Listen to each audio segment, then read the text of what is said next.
If we look at the website Social Blade and the most popular YouTube channels, the top 4 places don't go to individuals or companies but to categories. Music is first, gaming is second, sports is third, and movies is fourth. Then coming in 5th and 6th place, we have the 2 channels we will talk about today, with PewDiePie only coming in just above T-Series. Then again, Social Blade gives PewDiePie only an A grade and it gives T-Series an A++ grade. The ranking is based on subscribers and not uploads or video views. The channels that follow in this ranking are Canal Conzilla, Justin Bieber, and 5 Minute Crafts. But the talk of the town right now is the battle between 2 channels, the ones those of you who are not familiar with or don't know too many details about how these channels got going. PewDiePie is a 28-year-old Swede called Felix Arvid Ulf Kjellberg. While he was studying industrial economics and technology management at University of Gothenburg, he started a YouTube channel. He dropped out of uni and soon started to concentrate on graphic design and also in the background his channel. No one lives for free and creating content isn't easy when broke. And it's also well known that one way he earned an income when he got going was by selling hot dogs. While the media reports that his parents were wealthy entrepreneurs, it seems young Felix wasn't just handed a silver spoon.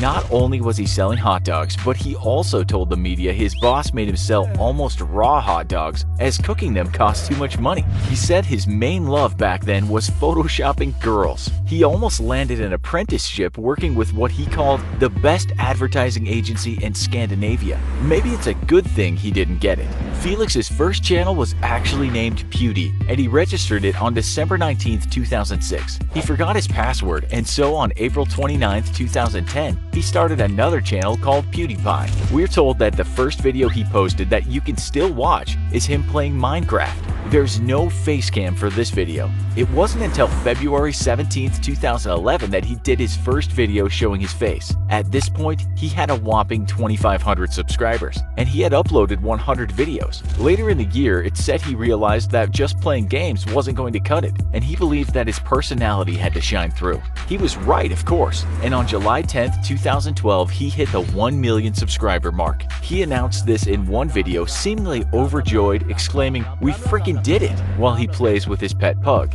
That year, he would rocket to fame and also infamy. But everyone knows just a little bit of controversy can be a good thing. Yep, he made jokes about topics that many people thought he shouldn't be joking about. But after being scolded by the public and the media, he only became more successful. By January 2013, his videos had been seen more than 1 billion times. We'll come back later to see how well he's done since then. T-Series, which follows PewDiePie in the YouTube subscriber rankings, had very different beginnings. The real company name is Super Cassettes Industries Private Limited, and in 1983 it was founded by a guy called Gulshan Kumar. At the start, it was pirating Bollywood songs for business. Then it moved into making soundtracks for movies. Unfortunately, Kumar's life was ended abruptly when he was murdered by gangsters from the Mumbai underworld. He was hit by 16 bullets as he was coming out of a temple. People allegedly involved with the crime were other people in the entertainment industry and a bunch of what the Hindustani Times called assassins. Moving on, T-Series started its YouTube channel on the 13th of March 2006, but it would be a few years until it started uploading content.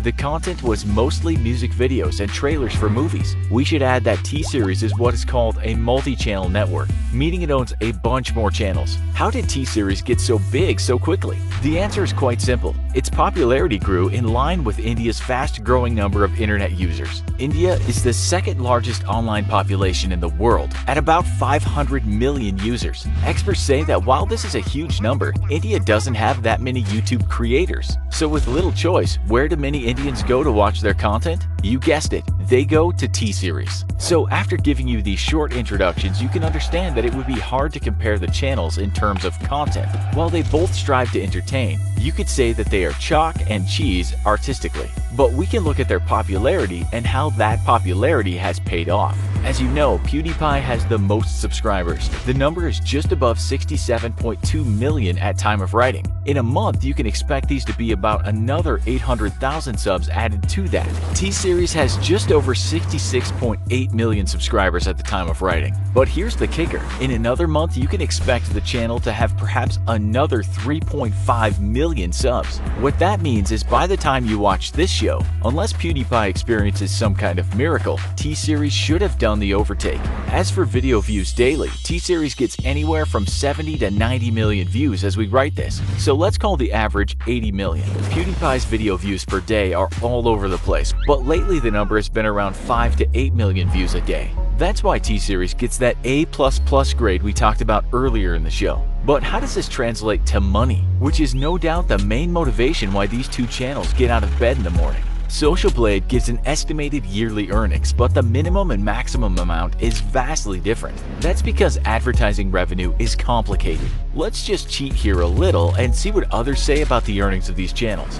One article in the Indian media in 2018 told us from January to July 2018, the T-Series network of 27 properties raked in around $100 million US. That's just below the maximum for T-Series alone that Social Blade gives, which is $115 million a year, not 6 months. But as T-Series is a company that does a lot of things and has around 4,000 employees, let's just concentrate on what Social Blade says about the channel. PewDiePie's maximum earnings as we write this is $7.6 million a year, which is far lower. But in Felix's case, he doesn't exactly have a large company with many monthly wages to pay. The former purveyor of cheap sunglasses in a bun, who once said, "My parents said that sitting at home playing video games all day won't bring you anywhere in life," is estimated right now to have a net worth of around $20 million. PewDiePie would no doubt have earned himself a lot more money had he not been entangled in controversy after controversy. While we said at the beginning of the show that it can pay to overstep the mark at times, it can also blow up in your face if you push it too far.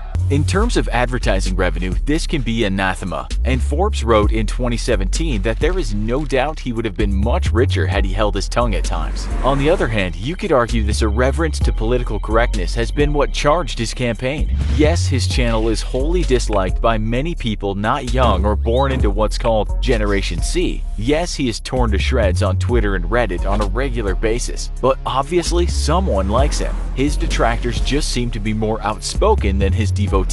His content is also mocked by the mainstream media for being mindless to the extreme, what Wired called aggressive stupidity. But he's doing something right. He did start reviewing books, serious books, so obviously PewDiePie isn't a clown without a brain. He even sold his own book, This Book Loves You, which sold over 112,000 copies. That's not bad, but looking at how many people watch his channel, we can extrapolate that making YouTube videos will give you a better living than writing books as we head into a more digitally connected future. Maybe readers are a dying breed. As for T-Series, we can't really say much about controversy and content, as it's largely just music and music videos. There's no digital cult of personality like you get with the likes of PewDiePie and Logan Paul. Mashable wrote in September 2018, the most viewed video uploaded by PewDiePie, the current king of YouTube, sits at 83 million views. The T-Series channel's most viewed video has 565 million views. In fact, T-Series has 94 videos that surpass PewDiePie's most popular video when it comes to view count. Soon, PewDiePie will be eating the dust kicked up by T-Series, which is racing ahead at a speed so fast Felix won't even see T-Series fly past. Does he care? Well, he released the diss track, the one with lasagna in the name, singing, "You're trying to dethrone me for spot number 1, but you're India, you lose, so best thing you haven't won." Maybe it doesn't hurt to get thrown off the top spot. It's no masterpiece, but he makes his point. Saying that, in an interview he talked about him losing his throne. "I don't really care about T-Series," he said. "I genuinely don't. I think that if YouTube does shift in a way that's more corporate, something else will take its place." What do you think? Does he care about losing his spot? What about all the criticism he gets for his content? Does he deserve it? Are you a fan? Are you a fan of T-Series? If so, what's so good about it that gets so much attention? Tell us in the comments. Also, be sure to check out our other video, Average American versus Logan Paul. Thanks for watching, and as always, don't forget to like, share, and subscribe. See you next time. Yeah, and also comment the topic you want us to cover next. Comment any topic you would love us to cover next on this channel. And also, don't forget to like, share, and subscribe. Till next time, love you all.